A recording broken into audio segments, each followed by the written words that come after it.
Hey guys, it's Kristen, and I got a chance to speak with the creative forces behind the Tribeca indie television series Nice at the Roxy Hotel. It was an honor to sit down with them and get a chance to talk one-on-one. Take a look.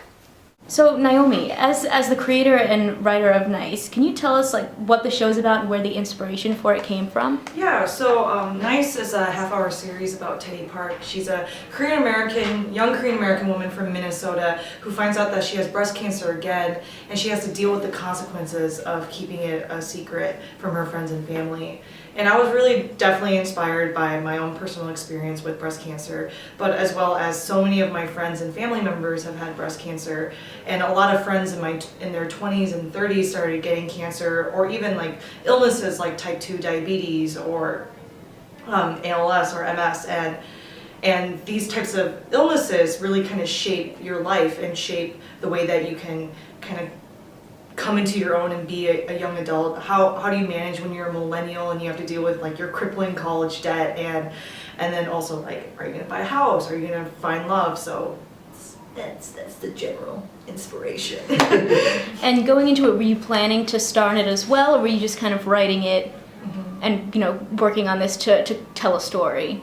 Yeah, so I definitely probably, I'm not gonna lie, yeah, I always I've always written it with me in mind, just because I think the Teddy is a Korean American from Minnesota, so that already excludes that very specific regional experience. Already kind of does anybody else really have that experience? Not really. So I'm like and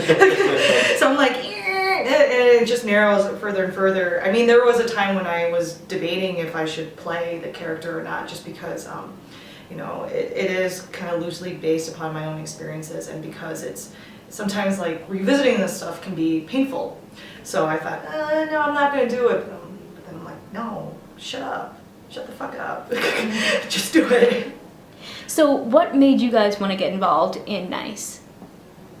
So Naomi and I have been friends for a number of years, and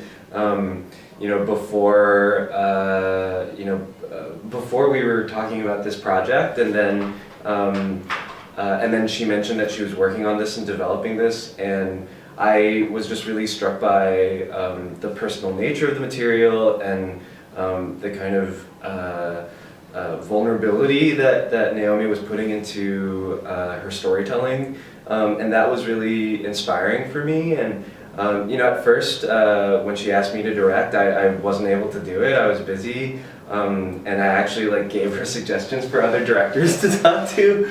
But then, she felt really strongly about me, and I've always felt really strongly about the material. And so when the scheduling did work out, I was really excited to come on board and be able to make this happen. It was something that Naomi has been developing for a number of years, and so to finally have something to show is just really gratifying. Yeah, similar to Andrew, I was also friends with Naomi before the project, and I knew about the project from when she was developing it earlier, and so I felt like the writing was really strong, and just seeing her, like Andrew said, be vulnerable and really express her experience in this very creatively written piece of material was really the first thing that I was interested in. But then, since I've been following the development of it for the first couple of years, when the opportunity came to actually do this on our own and having Andrew involved, it was a no-brainer. Something that I think is really awesome about the show is obviously it stars a Korean American woman, and I think especially in the time that we're in right now, to be able to see stories, diverse stories, you don't see stories like this all the time. And I know, Andrew, you have directed a lot of films that have starred Korean Americans as the lead, so could you guys all kind of talk a little bit about how important it is to tell these stories, especially in the time we're in right now? Yeah, definitely. This is something actually we've talked about a lot, because for all three of us, Asian American and Korean American representation is really important to us, and frankly, there's really not a show like this out on the television landscape. And I think specifically, what is unique about Nice and unique about how great this potential series could be is not only Korean Americans, but they're in Minnesota. Minnesota is just so stereotyped as this very white, very Scandinavian heavy state, obviously from Fargo, with folks who just like speak with a really strong Minnesotan accent, and I think it's really important to show that Korean Americans, Asian Americans, people of color can be from America's heartland, can be from a flyover state, and to be a part of, you know, this greater American experience. And you know, I think what's really great about NICE is that because we're so specific about the experience, about these Korean Americans in Minnesota, I think a lot of folks are going to be able to relate to everybody in the show. Yeah, I think it's really interesting. You know, in my career so far, I've made shorts and a feature that have dealt with the Korean American community, but just in Los Angeles because that's where I'm from. And for me, there's been a certain feeling of like rep sweats, you know, just like feeling like I have to represent like all of Korean America, which is like not a fair thing to do because you know, I'm telling one perspective, and so in my career, I hope to be able to support other creators to tell their story, you know, and to show the diversity within the Korean American community, so that we're not seen as like a monolithic culture, you know, experience. And so, you know, like just meeting Naomi's parents and like going to Minnesota to like see like her hometown, like that to me was like, oh, like this is a story I should support. This is a story that I should try and help you know, happen. And so you know, I'm really glad for that kind of extra different approach, different perspective on like what it means to be Asian American in you know, in this country. Yeah, I mean, I think for me it's like I don't necessarily like have the intention of like trying to have the goal of like making like Asian American stories. It just happens to be like a lot of the friends I have, the filmmakers I know, they're Asian, and like their stories are important and interesting. I think it was I remember in the Oscars, Kumail Nanjiani, like he was talking about how he's always related to stories of, you know, a white kid in suburban America growing up, and he's like, why don't we turn the lens and, you know, have a white person relate to our experience. And in that same way, I think there's a universality to all of our stories. And just because it's Asian American, I mean, we're in this like weird bubble now right now where everyone's like, oh, it's diversity and representative, and it's like these are just our lives, and we, you know, we have interesting, complicated, you know, complex lives that, you know, that should be relatable on a universal level, and that's the thing that I think is really important. And it's nice that people are paying more attention to these projects and seeing the significance of it, but it's not something that like I think for us it's like something that we feel like we have to do because we're Asian American. It's just our lives. Yeah, you just want to tell your stories. That's great. Yes, I love that. that was Yes. so good. Oh, yeah, I totally feel you on that. You know, you want to tell your own stories, so that's amazing. And in this project, I know a lot of the cast and crew are people of color and are women, and you guys were making a very inclusive set. Could you talk a little bit about that?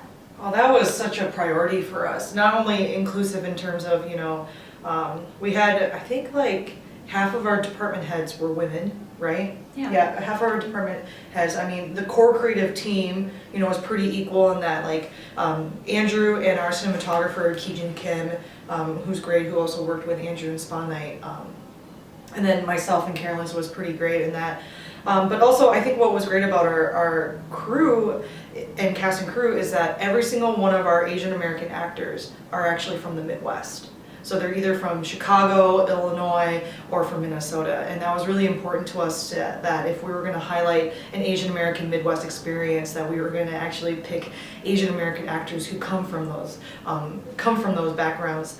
And so, but yeah, I mean, for me, it felt like it wasn't inclusion at all, because like, even though I did grow up in Minnesota, even though I was like surrounded by white people, like, you know, black people live there too, Latinos, indigenous folks. So it was just, I don't think we thought about it. It just happened. Like, I mean, we just knew talented people, and we made it happen. And they are people of color, and it's great because then we can all rise up together. Absolutely. Oh no, I was gonna say that like definitely hiring is a big part of, like, you know, a lot of people think about representation in front of the camera, but, you know, behind the scenes, like hiring crew that like, and that's again similar to like, I'm a woman, so when I see another woman, I like evaluate her as an equal, you know, whereas you know, some men might not, and I feel like that's just something that has come as naturally, like, you know, to hire people that look like us. Absolutely. And I love what you said about, you know, being kind of really authentic about getting people who are from, you know, the area that you guys are set in. And I think something that was really awesome about this show was that, you know, it felt like the cinematography felt a little darker. It felt real. Like you felt like you were following you for real, you know, like it didn't feel like a glossy, you know, it felt like we were watching like a real person going around and doing things. I don't know if you can talk about that a little bit. Sure, yeah. You know, I think when I was reading the material and just knowing Naomi, I wanted to like have this feel really authentic and grounded. You know, I didn't want it to feel like a different world, you know, that like this is like some fairy tale land where Asians exist in Minnesota. It's like, no, it's a real place, you know. And so we really embraced a very grounded human, you know, visual style. And my cinematographer and I, Ki-jun Kim, talked a lot about just wanting to show the beauty within the humanity and the complexity of the story. And you know, and at the same time, like still have fun with the comedy and the fantasy elements, you know, which we kind of touch upon in the pilot and will continue to show throughout the series.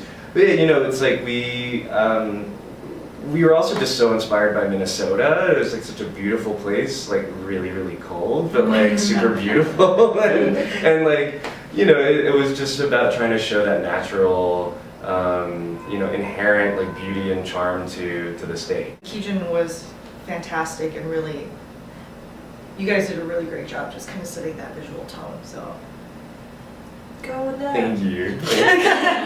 Go them. They're awesome. So in the series, Teddy is battling breast cancer and she keeps it a secret. Can you talk a little bit about what other themes we can expect to see in the show? Mm-hmm.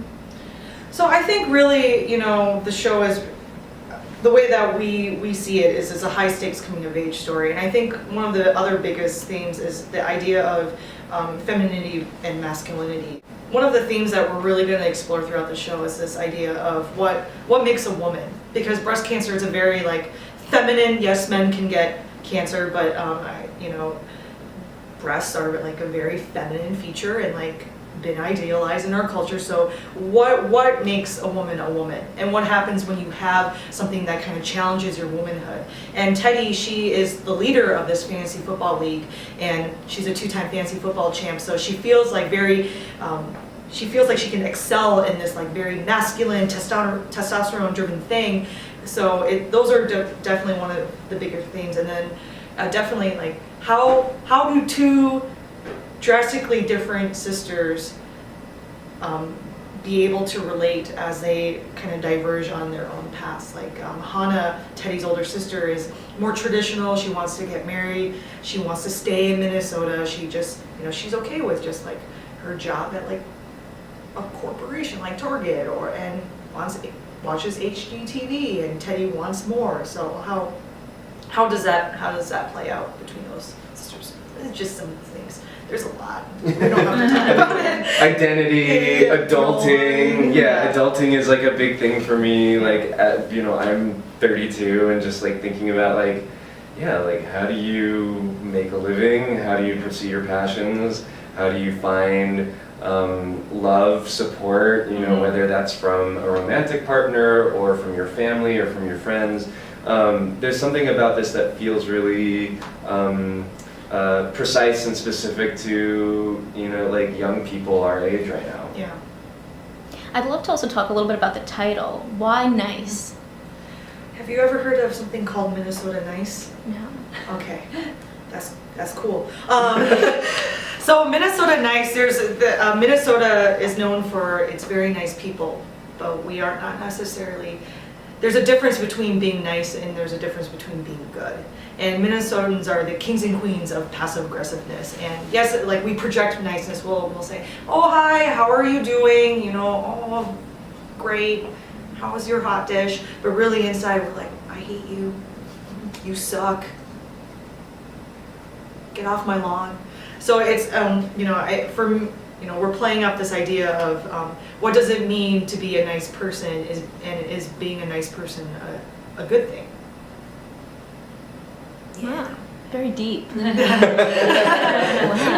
We're just trying. And finally, what do you want people to take away from the show? Yeah, that's a good question. I want the audience to look at Teddy and to look at these characters in this world as humans, and humans who are trying, humans who have very relatable experience. I think, how do I say this in a way that I can say it? No, I think the biggest takeaway is that I want people to look at Teddy Park and realize that, and regardless of age or gender or ethnicity or wherever part of the country or world you are, is to look and to see if you can relate with her, if you can empathize with her, and can you and at times and reflect upon her decisions and her journey and upon your life. That was so bad. That was great. It was fantastic. I'm like, that's the first time anyone has asked me that question. And then I want people to be, I want people to laugh and to see that you can have shit happen to you, but you're gonna be okay. Things are gonna be okay. After a while, things will be okay. Thank you so much for watching. Give this video a thumbs up if you liked it, and click that subscribe button for more coverage from Tribeca Film Festival. See ya!